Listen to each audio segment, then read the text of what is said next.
नमस्कार. आजीच्या आजची चव या चॅनलमध्ये आपणा सर्वांचं स्वागत. आज मी तुम्हाला स्वयंपाकघरातील महत्त्वाची भांडी, स्वयंपाक करताना जे आपल्याला भाज्या बनवायच्या, पदार्थ बनवायचे, त्या कढया कशा हव्यात आणि कोणकोणत्या वापरल्या जातात त्याबद्दल थोडं सांगणार आहे.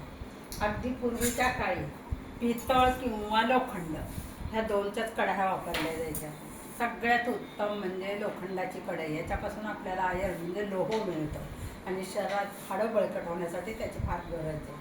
पण हल्लीचं लोखंड तितकं मजबूत मिळत नाही. पूर्वीच्या काळात लोखंड पांढरी शुभ्र कढई व्हायची आणि त्या पांढऱ्या शुभ्र बऱ्याच जणांच्या असतात, पण असं हे काळपट जे आहे ना, हे खूप काळपट झालेलं असतं. तेल जळून जळून त्याचा कट आलेला असतो. तर तो शक्यतो येऊ देऊ नये म्हणजे स्वयंपाकात होतो. परंतु काय, कालाय तस्मै नमः. काल बदलला आणि काळानुसार भांडी बदलायला लागली. नंतर आला विमानाचा पत्रा. पहा, त्या विमानाच्या पत्राच्या मजबूत कढया असतात.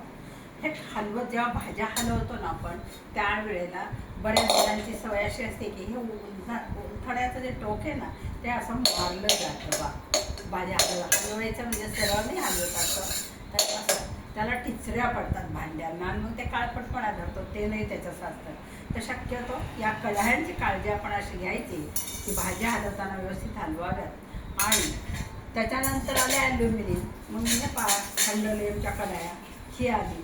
मग आता झालं की ॲल्युमिनियम हँडलेम खायचं नाही. हा फ्राय पॅन होता, त्याचं कोटिंग निघून गेलं, हेही वापरायचं नाही. मग ॲल्युमिनियम नाही, हँडलेम नाही, मग काय वापरायचं? तर आता आला स्टीलवर. तर मग हे स्टीलच्या कढया मजबूत आहे, पण त्याला सावधगिरीनेच करावं लागतं. स्वयंपाक भांडं लगेच तापतं आणि विशेष म्हणजे पटत बसतो. तर पहा, एक 8-10 माणसाच्या भाजीसाठी एवढी मोठी कढई लागते आणि 2-3 माणसाची असेल तर ही असते. शक्यतो ही भांडी ना आपण घासलेलीच बरी, व्यवस्थित घासली जातात, साबण निघतो आणि होतं. परंतु सगळ्यात उत्तम पर्याय चांगला की मसाले तयार करायचे असेल, काही तळणीचं असेल तर लोखंडाचीच कढई आपण वापरावी. तर पहा, स्वयंपाकघरात तुम्ही तशी काळजी घ्या. बऱ्याच जणांच्या घरात तव्यालाही कट चढतो, कढयांनाही असं काळं काळं होतं. स्टीलच्या असल्या तरी होतं, हँडलेमलाही होतं. ते शक्यतो होऊ देऊ नये, कारण जळालेला कार्बन तिथे असतो आणि तोच आपल्याला स्वयंपाकात मिळत असतो. तर चला, तर मग तुम्ही काळजी घेतच असाल, तुम्ही काही वेगळ्या पद्धतीने घेत असाल तर मला जरूर कळवा. आणि माझ्या चॅनलला लाईक करा, शेअर करा, कमेंटद्वारे मला कळवा. आणि सबस्क्राईब नसता झालेला तर नक्की सबस्क्राईब व्हा. धन्यवाद.